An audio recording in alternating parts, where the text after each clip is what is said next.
tidak aja tanggung jawab yang lampau, tapi juga tanggung jawab ke depannya. Jadi ketika nanti pengadilan sudah menetapkan bahwa ini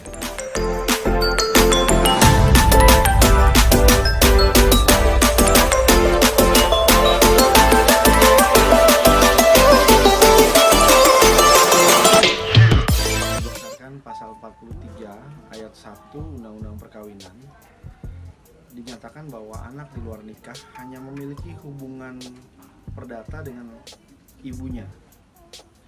Namun berdasarkan putusan Mahkamah Agung nomor 46 tahun 2020 itu dinyatakan bahwa anak di luar nikah memiliki hubungan hukum atau perdata dengan ayahnya sepanjang bisa dibuktikan secara ilmiah dan teknologi.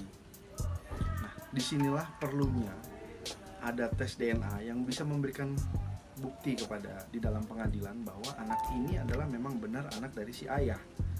Apa saja yang harus dibuktikan oleh penggugat di dalam pengadilan?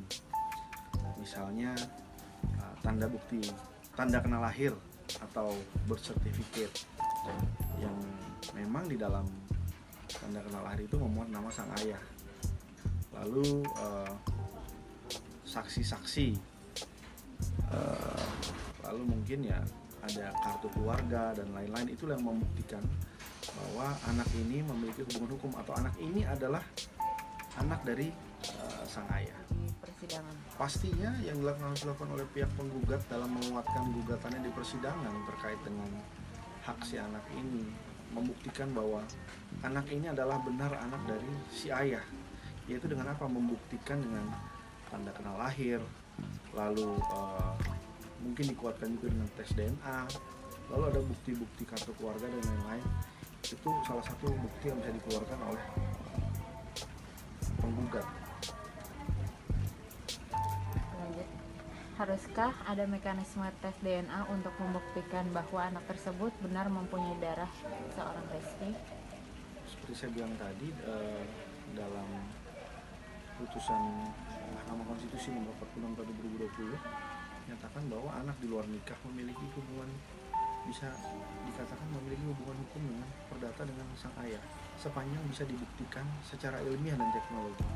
Nah, disinilah diperlukannya tes DNA untuk membuktikan bahwa anak ini adalah secara biologis juga adalah anak daripada si ayah. Terkait harta yang dinantikan akan diterima anak seperti apa? Bahwa anak ini lahir tanpa ada pernikahan. Untuk bicara harta berarti mengenai hak waris.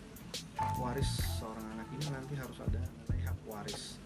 Hak waris seorang anak ini nanti harus ada penetapan hak waris dari si anak. Setelah dibuktikan bahwa anak ini adalah secara biologis anak ini adalah anak si ayah, maka dia akan mengajukan lagi gugatan permohonan penetapan hak waris di pengadilan yang menyatakan bahwa nanti anak ini memiliki hak dari warisan yang dimiliki oleh harta waris yang dimiliki oleh si ayah. Diaturkah dalam Undang-Undang Perlindungan Anak agar anak harus mendapatkan haknya dari orang tua terlepas statusnya tidak ada pernikahan? Dalam Undang-Undang Perlindungan Anak itu tidak diatur mengenai anak harus mendapatkan hak warisnya, tapi itu ada di Kitab Undang-Undang Hukum Perdata. Sementara ini kan anak tersebut mendapatkan nafkah dari seorang ibu secara tunggal. Apakah ketika di persidangan sah membenarkan bahwa itu anaknya Rizky, harus ada penjelasan bahwa adanya penjelasan mengenai tanggung jawab serta nafkah yang diberikan?